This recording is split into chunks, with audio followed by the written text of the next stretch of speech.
There's a quiet wisdom that comes with age, not the kind you read in books or hear in speeches, but the kind that settles into your bones after decades of watching life unfold.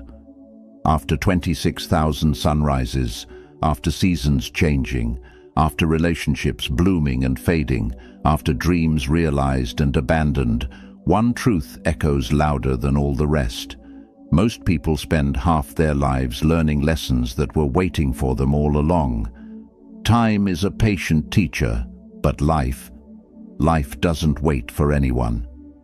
We walk through our younger years thinking we have forever.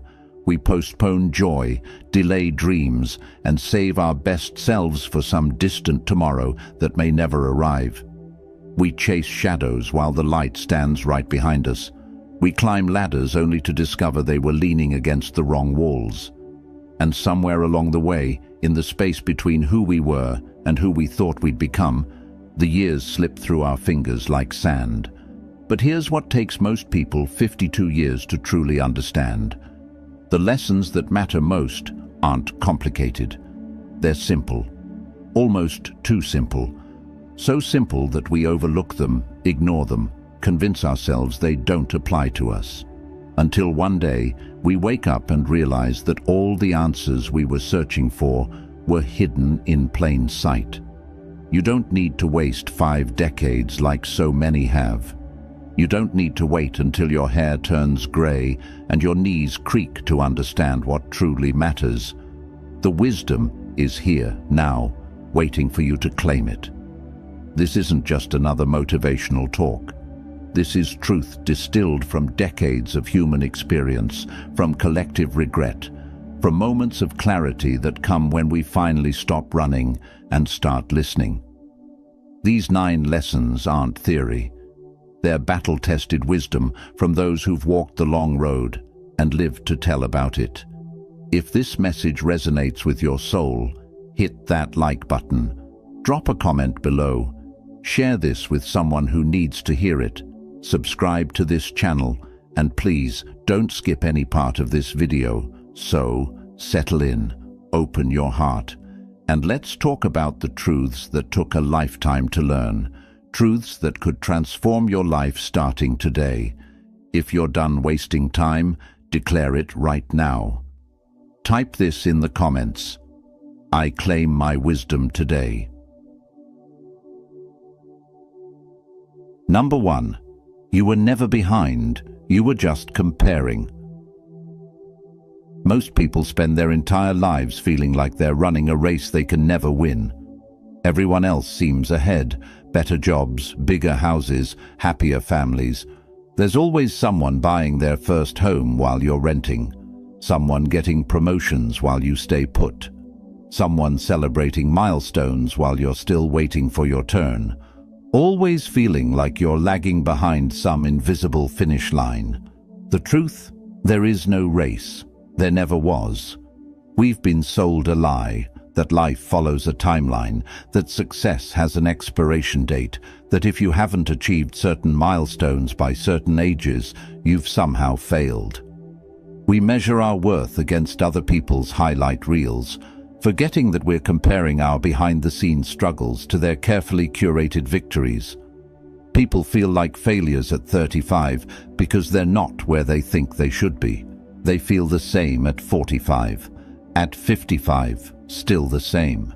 And it often takes until 73 to realize that should be is a prison we build with our own hands. Your journey is yours alone. The person who starts their business at 50 isn't behind the person who started at 25. They're just on a different path. The person who finds love at 60 isn't late. They're right on time for their story. The person who discovers their purpose at 70 isn't a failure. They're a testament to the fact that it's never too late. Marcus Aurelius wrote, "Confine yourself to the present, not the past where you think you fell behind. Not the future where you imagine you'll finally catch up. The present, where your actual life is happening right now." Think about a tree. Does an oak tree feel behind because the pine tree next to it grew faster? Does the rose feel inferior because it blooms later than the tulip. Nature doesn't operate on comparison. It operates on its own perfect timing. You are nature too. The years spent feeling behind are years that could be spent living fully. The energy wasted comparing ourselves to others is energy that could be invested in becoming who we truly want to be. Every moment spent in the prison of comparison is a moment stolen from the freedom of authenticity. Here's what you need to understand. Your pace is perfect. Your timing is divine. Your path is exactly as it should be. The only person you need to be better than is the person you were yesterday. That's it. That's the only comparison that matters. Stop scrolling through social media and feeling inadequate. Stop attending reunions and measuring your life against others. Stop apologizing for where you are. You're not behind. You're exactly where you need to be to learn what you need to learn. In practical terms, this means making one simple shift. When you catch yourself comparing, pause, breathe. Ask yourself, what am I grateful for in my own journey right now? Redirect that comparison energy into appreciation energy. Do this daily. Do this hourly if you need to. The race you think you're losing doesn't exist. The timeline you think you're behind is imaginary. The only real moment is now, and in this moment, you have everything you need to take the next right step. Your life isn't a competition. It's a unique masterpiece being painted one brushstroke at a time. Stop judging the painting before it's finished. Trust the artist within you. If you're tired of comparing yourself to others, let the world know. Comment below. My pace is my power. Number 2. The people you keep shape the life you live. Too many people spend decades maintaining friendships that drain them, relationships that require them to shrink, to dim their light, to pretend they're less than they are just to make others comfortable, keeping toxic people close because they think loyalty means forever, confusing history with destiny, believing that time invested is reason enough to stay. It's a mistake that costs years of peace. There's a moment in every person's life when they realize that not everyone who started the journey with them is meant to finish it with them. Some people are chapters, not the whole book. Some are seasons, not lifetimes. And holding on to them past their expiration date doesn't honor the relationship, it suffocates growth. The 5 people you spend the most time with shape your thinking, your habits, your beliefs, your future. If those 5 people are negative, critical, dream-killing, energy-draining individuals, then your life will reflect that darkness. If those 5 people are encouraging, growth-minded, supportive, and positive, your life will bloom in ways you never imagined. Epictetus taught us, the key is to keep company only with people who uplift you, whose presence calls forth your best. He understood something profound, that freedom isn't just about physical chains.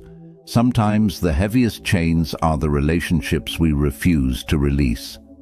Look around your life right now. Who are your 5? Do they celebrate your wins or secretly resent them? Do they encourage your dreams or plant seeds of doubt? Do they lift you higher or pull you down to their level? Be honest, brutally honest. We all know people who drain energy with every interaction. Every time good news is shared, they find the negative angle. Every time there's an idea, they explain why it won't work. Every conversation leaves you feeling smaller, heavier, more doubtful. But we keep them close because of history, because of obligation, because of fear of being alone. Here's what nobody tells you. Choosing yourself isn't selfish. It's survival, it's self-respect. It's recognizing that your energy is sacred and not everyone deserves access to it. This doesn't mean cutting people off cruelly or burning bridges unnecessarily. It means honoring yourself enough to create boundaries. It means understanding that some people were meant to teach you what you don't want, and once that lesson is learned, you're free to move on. In practical terms, start here. Make a list. Write down the names of the people you interact with most. Next to each name, write how you feel after spending time with them. Energized or drained, uplifted or diminished, hopeful or hopeless. The pattern will reveal itself. Then make intentional choices. Spend more time with the energy givers. Create loving distance from the energy takers.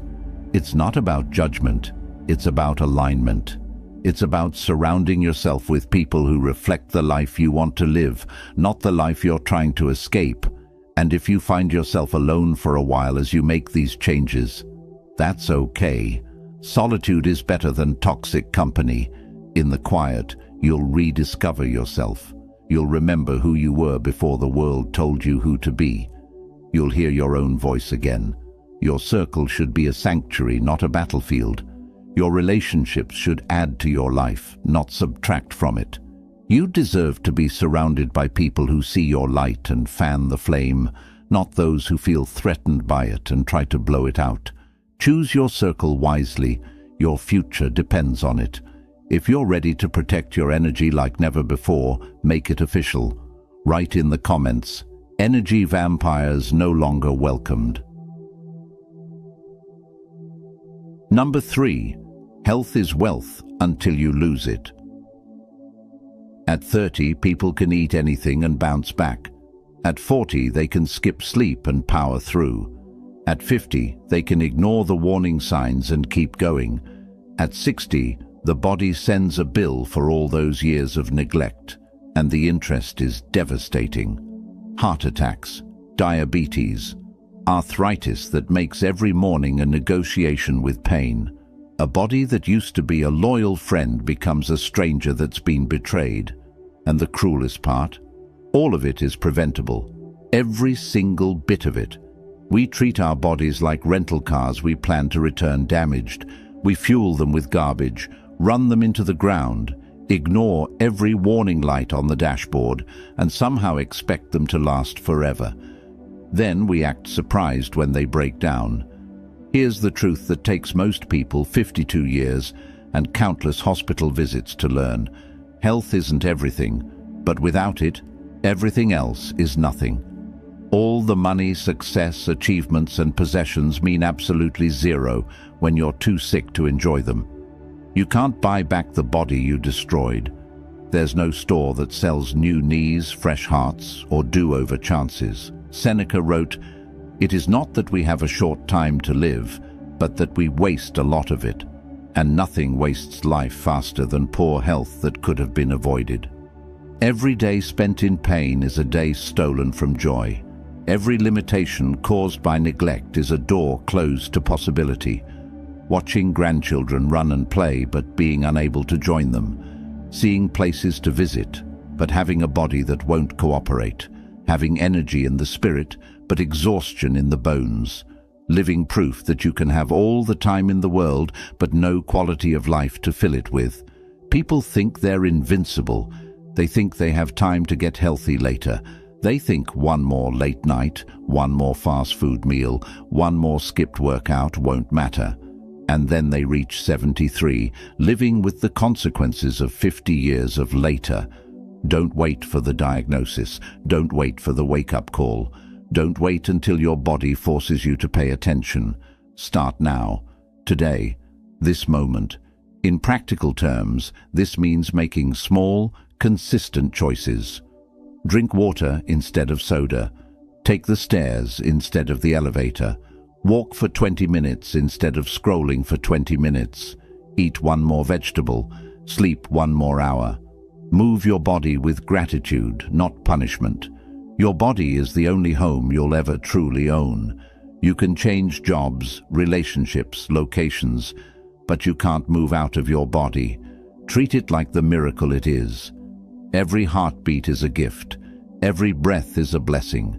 Every pain-free moment is something to celebrate, not take for granted. Young people destroy their health for careers that will replace them in a week. Middle-aged people sacrifice their bodies for stress that won't matter in a year.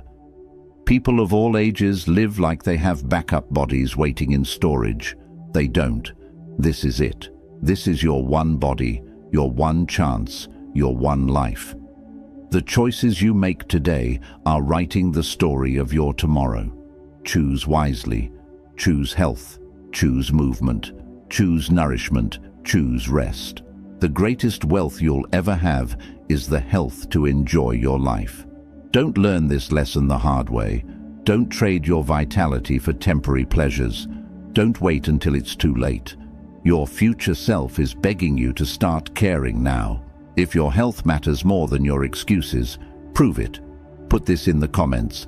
I treat my body like gold. Number 4. Silence holds more power than words ever will. Most people fill every silence with noise, every uncomfortable moment with words, every argument with their opinion, every pause with explanations, justifications, defenses. They think speaking up is strength. They think having the last word is winning. They think silence is weakness, submission, defeat. They spend decades talking when they should be listening, explaining when they should be observing, reacting when they should be reflecting. And in all that noise, they miss the wisdom that only comes in quiet moments. The greatest lessons in life are learned in silence. The deepest connections happen without words. The most powerful responses are the ones not spoken out loud. Silence isn't empty, it's full of answers. There's a profound difference between being quiet and being silent. Being quiet is just not talking. Being silent is a conscious choice, a deliberate practice, a form of power that most people never discover. Silence is listening when everyone else is shouting. Silence is pausing before reacting. Silence is knowing that not every thought needs to be spoken. Not every opinion needs to be shared. Not every argument needs to be won. Marcus Aurelius wrote, "You have power over your mind, not outside events. Realize this, and you will find strength." That power begins with mastering your tongue, with choosing silence over noise, with recognizing that sometimes the most powerful thing you can say is nothing at all. Think about the people who command respect, not the loudest ones, not the ones who dominate every conversation, but the ones who speak sparingly and meaningfully, the ones whose words carry weight because they're carefully chosen, the ones who listen more than they talk. They've discovered what takes most a lifetime to learn, that silence is magnetic, that restraint is powerful, that mystery is more compelling than exposure. Relationships are lost because people can't stop talking. Reputations are damaged because people speak without thinking. Problems are created that didn't exist because of the need to fill every silence with noise. Looking back, the biggest regrets aren't the things said. They're the moments where silence was the better choice, but wasn't taken. When someone insults you, silence disarms them. When someone tries to provoke you, silence protects you. When someone wants a reaction, silence denies them that power. When someone expects you to defend yourself, silence shows you have nothing to prove. Not every attack deserves a response. Not every criticism requires a defense. Not every accusation needs an explanation. In practical terms, practice this. Before you speak, ask yourself 3 questions. Is it true? Is it necessary? Is it kind? If the answer to any of these is no, choose silence. When someone says something hurtful, count to 10 before responding. When you're angry, wait 24 hours before sending that text or email. When you feel the urge to fill silence, resist it. Sit in the discomfort. Let the quiet teach you. Learn to listen, truly listen, without planning your response while someone else is talking. Hear what's not being said. Notice the emotions beneath the words. Give people the gift of your full attention instead of just waiting for your turn to speak. Silence also means knowing when to walk away. Not every battle is worth fighting. Not every wrong needs to be righted. Not every person deserves your energy. Sometimes the most powerful statement you can make is removing yourself from the conversation entirely. The older we get, the less we should speak. And the less we speak, the more people listen when we do. The more space we create for silence, the more clarity we find. The more we practice restraint, the more respect we receive. Your words are precious. Don't waste them. Don't throw them around carelessly like they're unlimited. Speak with intention, speak with purpose, and when in doubt, choose the power of silence. Number 5. Your past doesn't define you. Your response to it does. Too many people carry their past like chains. Every mistake, every failure, every wrong turn, every moment of shame. They let their history write their future. They let their yesterday determine their today.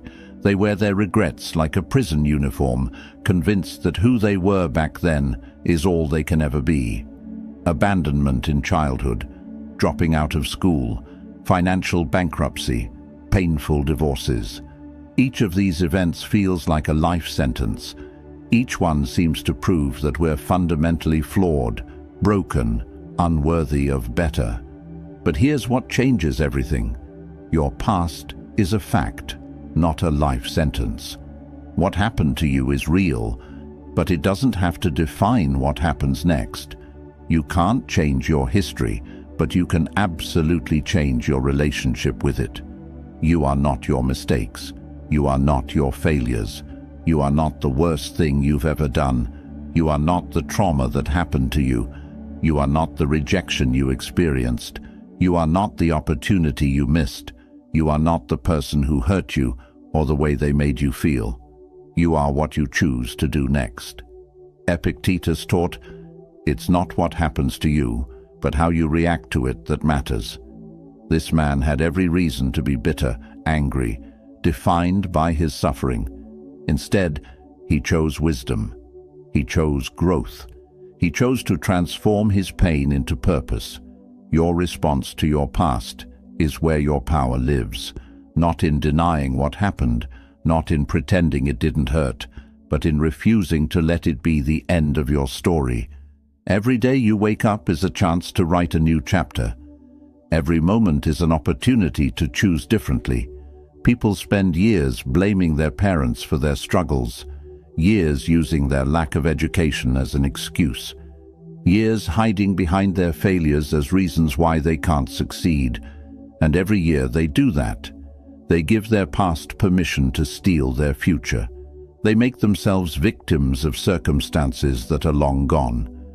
The day someone takes responsibility, not for what happened to them, but for what they do next, everything shifts. You can't change that your father left, but you can change how you show up as a parent to your own children. You can't change that you dropped out of college, but you can change your commitment to lifelong learning. You can't change bankruptcy, but you can change your relationship with money. You can't change divorce, but you can change how you love and trust again. In practical terms, this means stopping the story you tell yourself about your past. Stop introducing yourself by your wounds. Stop using your history as a shield against trying again. Stop letting old pain be your excuse for new inaction. Start here. Write down the story you've been telling yourself about your past, the one that begins with, I can't because, or I'm not enough because, or I'll never be able to because. Now rewrite it. Same facts, different meaning. I went through this and it taught me. I experienced that and it made me stronger. This happened and now I choose. Your past is a teacher, not a warden. It's a chapter, not the whole book. It's a launching pad, not a prison. The question isn't what happened to you. The question is, what are you going to do with what happened to you? Every single day, you get to decide. Will you be defined by where you've been or empowered by where you're going? The choice has always been yours. If your past doesn't get to define your future, Claim it boldly. Comment this now. My story isn't over yet. Number 6. Time doesn't heal. Intentional action does. Time heals all wounds. That's what people hear after every loss, every heartbreak, every disappointment. Just wait, they say. Give it time. It'll get better. So people wait, and wait, and wait some more. 52 years later, the truth becomes clear. Time heals nothing on its own. Time is neutral. It passes whether you grow or not, whether you heal or not, whether you change or not. People carry the same pain for decades, the same bitterness for a lifetime, the same wounds from 30 years ago as fresh as the day they happened. Time didn't heal them. Time just gave them more years to stay stuck. What heals is what you do with the time, the intentional work, the honest conversations, the difficult choices, the therapy you finally attend, the forgiveness you finally grant, the boundaries you finally set, the truth you finally face, the help you finally ask for, the patterns you finally break. People spend 20 years angry at their parents for things that happened in childhood. 20 years.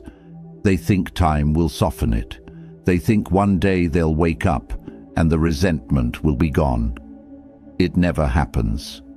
The anger just becomes part of their identity, a familiar companion they carry everywhere, poisoning every relationship, every moment of potential joy. Then one day, a choice is made.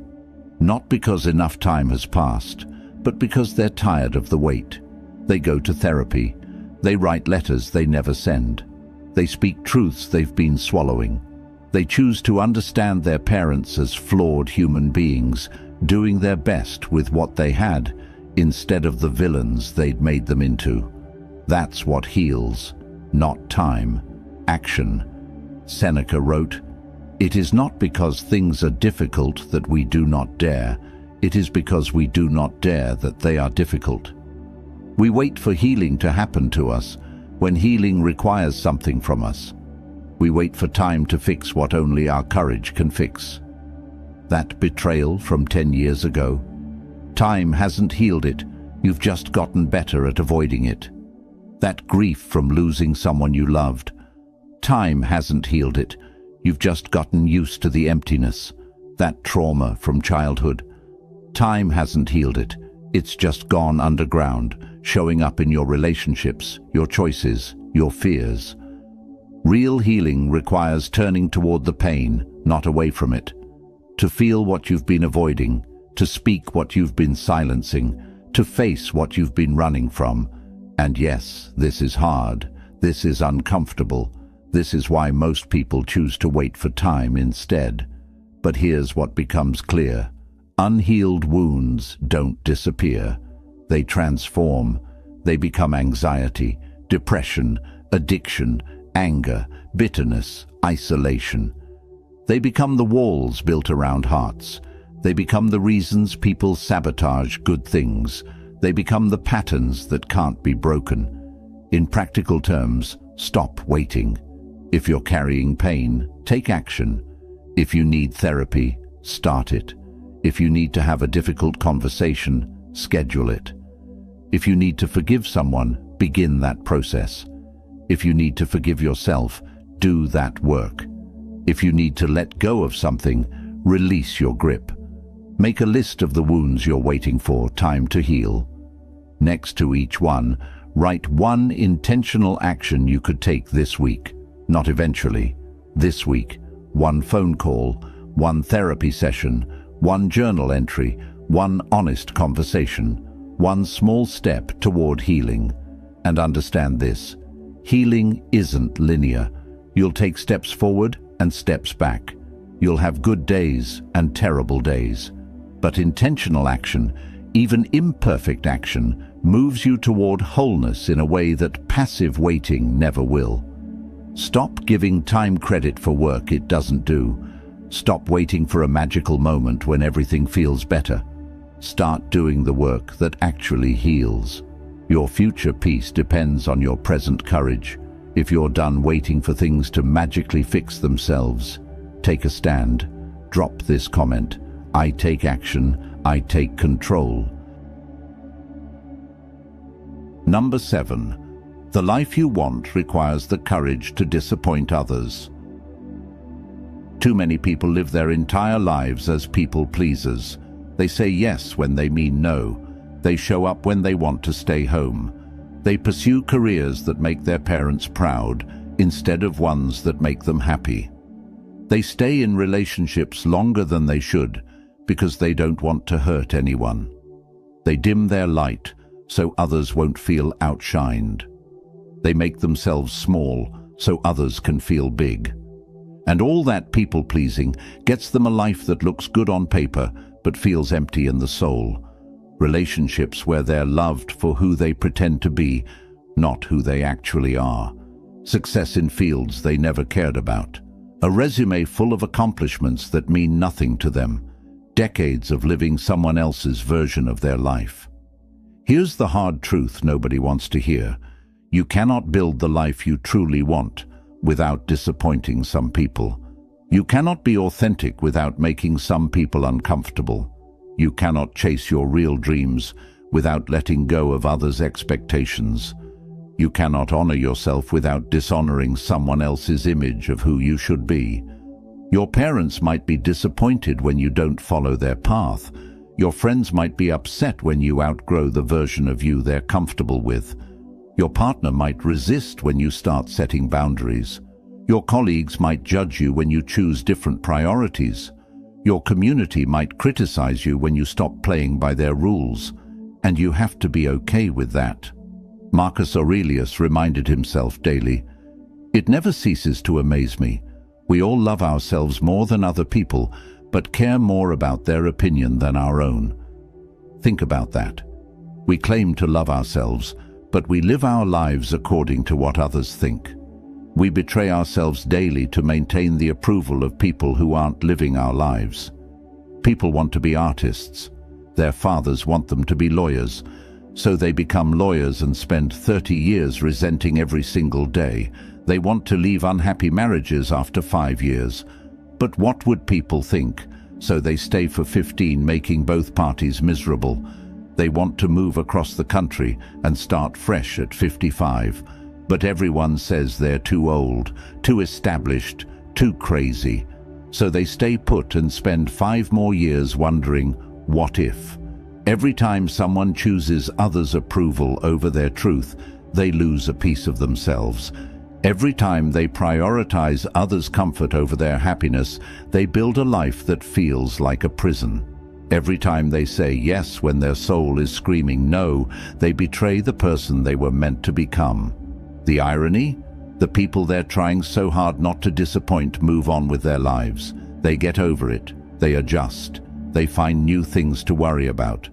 Meanwhile, people are left holding years of regret, years of unlived dreams, years of inauthenticity that they can never get back. In practical terms, start small.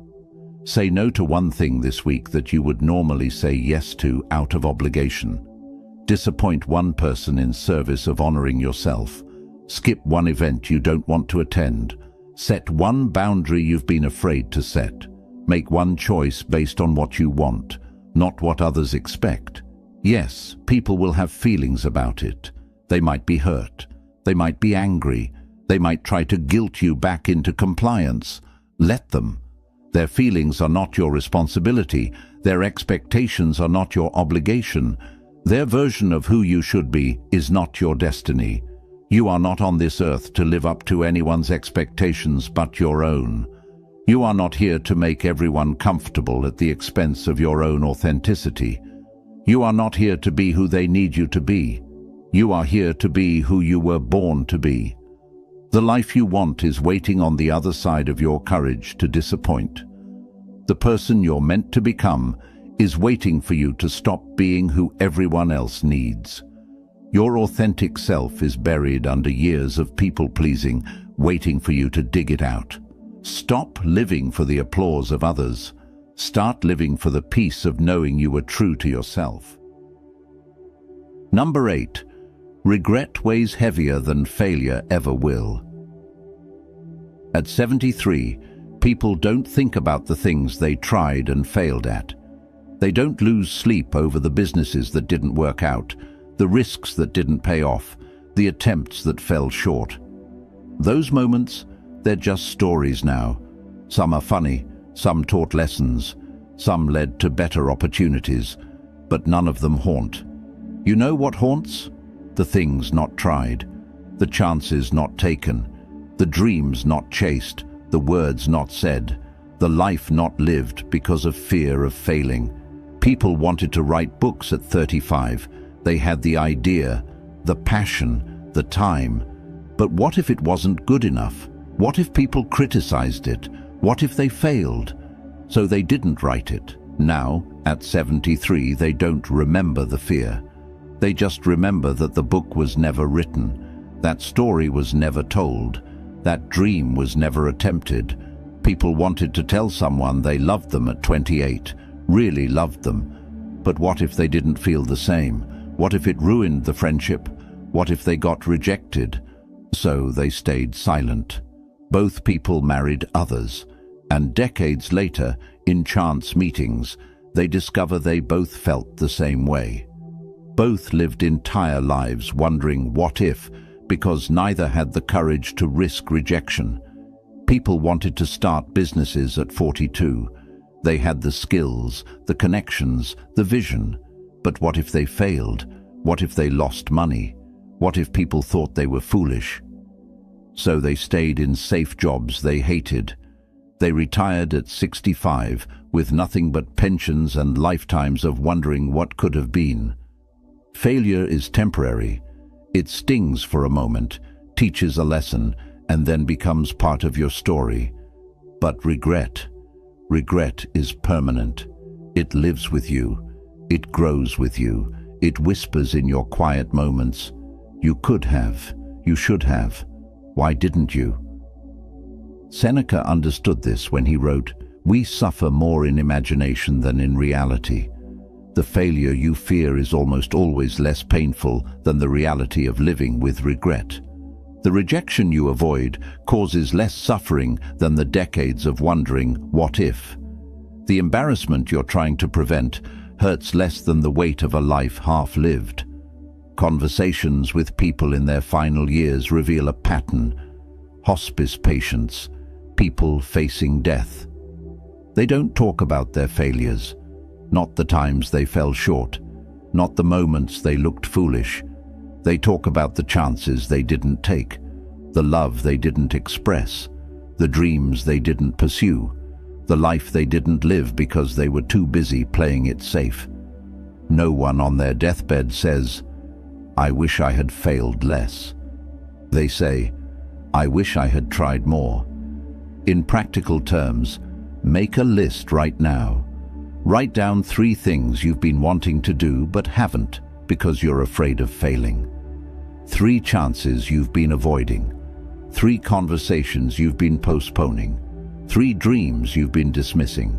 Now ask yourself, what's the worst that could happen if you try? Write it down. Be specific. Is it really as bad as spending the next 30 years wondering what could have been? Is it really worse than reaching 73 and realizing you let fear make all your decisions? Then ask yourself, what's the best that could happen? What if it works? What if you succeed? What if this is the thing that changes everything? What if the only thing standing between you and the life you want is the courage to try? Start this week, not eventually, this week. Take one action toward one of those dreams. Send the email. Make the call, submit the application, have the conversation, take the first step. Even if you fail, you'll have tried. And that's something you'll never regret, because here's the truth learned too late. You can recover from failure. You can learn from mistakes. You can bounce back from rejection. But you can never recover the time spent not trying. You can never get back the dreams you were too afraid to chase. You can never undo the regret of a life lived in fear. Fail forward. Fail often. Fail spectacularly if you must. But don't fail to try. Don't let fear write your story. Don't reach the end of your life with a heart full of what-ifs and a list of unlived dreams. The graveyard is full of potential that was never realized, dreams that were never chased, words that were never spoken. Don't take your dreams to the grave with you. Try, fall, get up, try again. That's living. That's growth. That's a life without regret. Number 9. Happiness was never in the destination. It was always in the journey. Too many people spend 65 years chasing the next thing, the next promotion, the next house, the next achievement, the next milestone. They tell themselves, "I'll be happy when I get there, when I make this amount of money, when I reach this position, when I buy that car, when I retire, when I finally arrive at success." So they climb and climb and climb. They reach the top of mountains only to find themselves immediately looking for the next peak. They achieve goals only to feel empty the moment they're accomplished. They get everything they thought would make them happy and still feel like something is missing. Because it is. The whole time focused on the destination, they're missing the journey. The whole time waiting to arrive, they're forgetting to live. The whole time postponing happiness for some future achievement, life is happening right in front of them and they're too busy to notice. Children grow up while people chase success. Marriages deteriorate while careers are built. Health declines while things that aren't needed are accumulated. Friendships fade while people are too busy for connection. Sunsets come and go unseen. Moments of beauty pass unnoticed. Opportunities for joy are sacrificed at the altar of someday, and then one day they arrive. They retire. They have the house, the money, the achievements, and you know what they feel? Nothing. Because the happiness they thought was waiting at the destination was never there. It was back in all those moments they missed. It was in the journey they were too distracted to enjoy. Marcus Aurelius wrote, "Confine yourself to the present, not the future where you think happiness lives, not the destination where you imagine peace awaits. The present, right here, right now, this moment, this breath, this conversation, this sunset, this meal, this laugh. This is where life is. This is where happiness lives. Happiness isn't a place you arrive at. It's not a goal you achieve. It's not something you earn or purchase or accomplish. It's a practice. It's a choice. It's the ability to find joy in ordinary moments. It's gratitude for what is instead of anxiety about what isn't. It's presence instead of absence. People think happiness is in the corner office. It's actually in the coffee breaks with colleagues. They think happiness is in the bigger house. It's actually in the small apartments where children learn to walk. They think happiness is in retirement. It's actually in all those years of striving they considered just steps to something better.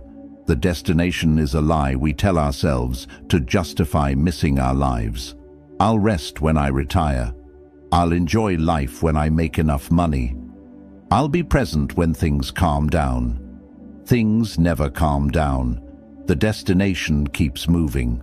There's always another goal, another achievement, another thing you think you need. In practical terms, start a daily gratitude practice. Every morning, before you start chasing the next thing, write down 3 things you're grateful for in this moment. Not in the future, not when something changes. Right now. The roof over your head, the breath in your lungs, the people who love you, the ability to try again today. Then, throughout your day, practice presence. When you're eating, actually taste your food instead of scrolling your phone. When you're with people, actually listen instead of thinking about what's next. When you're walking, actually notice the world around you instead of being lost in thoughts about tomorrow. Find one moment of beauty every single day and actually stop to appreciate it. A flower, a smile, a kind word, a ray of sunshine. One moment where you're not rushing to the next thing, but fully present in this thing. Because this is it. This moment right now is your life. Not the moment when you finally achieve your goals. Not the moment when everything falls into place. Not the moment in the future when you imagine you'll finally be happy. Now. This is your one wild, precious, fleeting life. Stop waiting for permission to enjoy it. Stop postponing joy for some imaginary destination. Stop sacrificing today on the altar of tomorrow. The journey is all you have. The journey is everything. The journey is where your life is actually happening. And if you keep missing it while you chase destinations, you'll wake up one day at 73 and realize that you spent your entire life preparing to live instead of actually living. Don't make that mistake. Be here now. Find joy in the ordinary. Celebrate the small moments. Love the people in front of you. Notice the beauty around you. This moment is all you're promised. Make it count. If you're finding beauty in this very moment, celebrate it with us. Write this. This moment is my masterpiece. 73 years, 26,000 sunrises, countless moments, choices, lessons. And if everything learned could be distilled into one truth, it would be this. Don't waste your life waiting to live it. Don't wait to stop comparing yourself.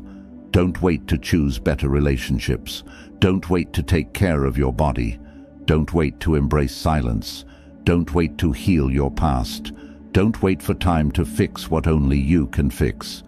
Don't wait to disappoint people in pursuit of your truth. Don't wait to try because you're afraid to fail. Don't wait for happiness at some distant destination. The time is now, not tomorrow, not when things are perfect, not when you're ready, now. You have one life, one chance, one opportunity to become who you were meant to be, to live the life you were meant to live, to make the impact you were meant to make. Every day you wait is a day you'll never get back. Every moment you postpone is a moment lost forever. These 9 lessons take most people 52 years to learn. But you can start applying them today. Right now, this moment. You can choose differently. You can live intentionally. You can refuse to waste another year of your precious life. Time at 73 runs short. But yours is still full of possibility, full of potential, full of chances to get it right. Don't squander it the way so many have. If this message touched your heart, hit that like button. Drop a comment below sharing which lesson resonated most with you. Share this video with someone who needs to hear it. Subscribe to this channel so we can continue growing together. Because the world needs people who are brave enough to live fully, authentically, intentionally. Your life is waiting. Stop wasting it. If this message stirred something deep inside you, don't stay silent. Share it, spread it, live it, comment. No more waiting, only living.